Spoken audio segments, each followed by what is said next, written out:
Hello, કેમ છો વિદ્યાર્થી મિત્રો? Good afternoon. આજનો આપણો વિષય હિન્દી. હિન્દીમાં આજે આપણે મૂળાક્ષરની સમજૂતી મેળવીશું.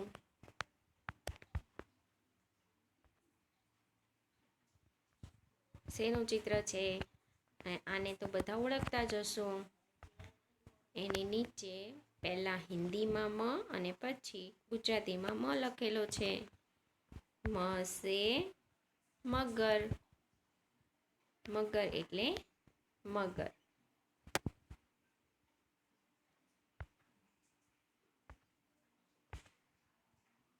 હવે મ શોધી તેના ઉપર ગોળ કરીશું. તો જુઓ, નીચે હિન્દી મૂળાક્ષર આપેલા છે, એમાંથી આપણે મ શોધી અને તેના ઉપર ગોળ કરવાનું છે.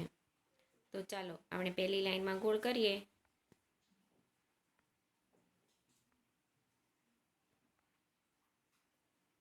પછી બીજી લાઈનમાં.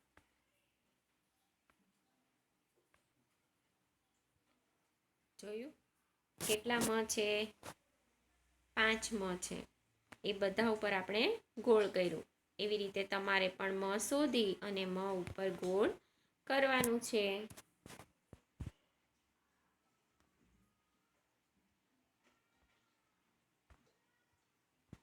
હવે મ ને મથી શરૂ થતા ચિત્ર સાથે જોડો. અહીં વચ્ચે હિન્દીનો મ આપેલો છે અને આજુબાજુ ચિત્ર છે. એ ચિત્રમાં જેના નામ મથી શરૂ થતા હોય એને આપણે વચ્ચેના મ સાથે જોડીશું. તો આપણે ચિત્ર જોઈએ. શેનું ચિત્ર છે? મટર. મટર એટલે વટાણા.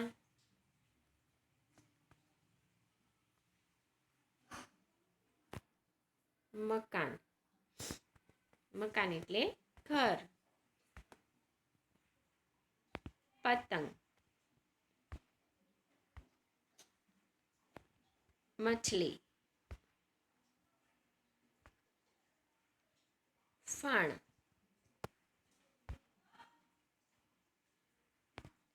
મગર. અને બસ. હવે આપણે જે ચિત્રનું નામ મથી શરૂ થતું હોય એને વચ્ચેના મ સાથે જોડીશું. મ સે મટર. મ સે મકાન. પછી મ સે મછલી. અને મ સે મગર.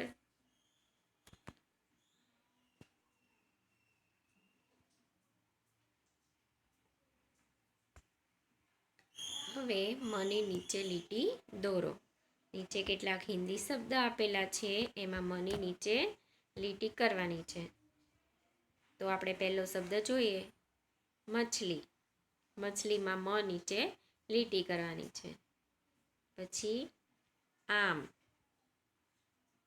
ડમરું. ઈમલી.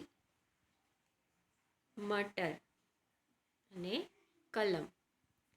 એ બધા શબ્દમાં મની નીચે લીટી કરેલી છે. તો તમારે પણ મ શોધવાનો શબ્દમાંથી અને એની નીચે લીટી કરવાની છે.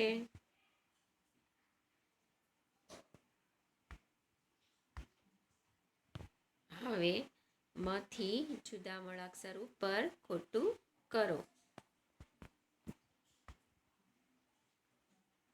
જુઓ, અહીં કેટલાક મૂળાક્ષર આપેલા છે હિન્દીના. એમાં આપણે મથી જે અલગ મૂળાક્ષર હોય એના ઉપર ખોટું કરવાનું છે. એટલે કે મ ઉપર ખોટું કરવાનું નથી. મને ઓળખવાનો છે અને એને એમનેમ રહેવા દેવાનો, અને જે અલગ મૂળાક્ષર હોય એની ઉપર ખોટું કરવાનું. તો આપણે ખોટું કરીએ.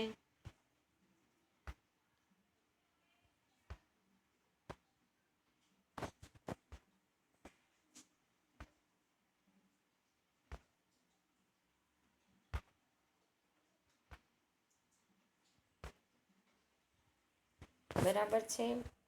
આપણે મને એમનેમ રહેવા દીધા અને મથી અલગ મૂળાક્ષર ઉપર ખોટું કર્યું.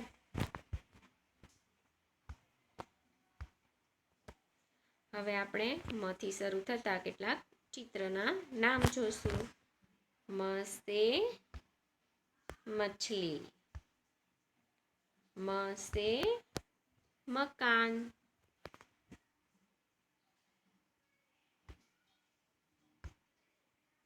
म से मटर,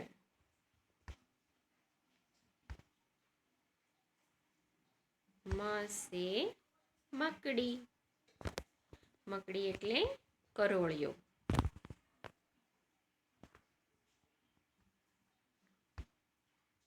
થેન્ક યુ. આ રીતે તમારે તમારા પુસ્તકમાં મને ઓળખવાનો છે, લખવાનો છે, વાંચી અને સૂચના મુજબ કરવાનું. આવજો.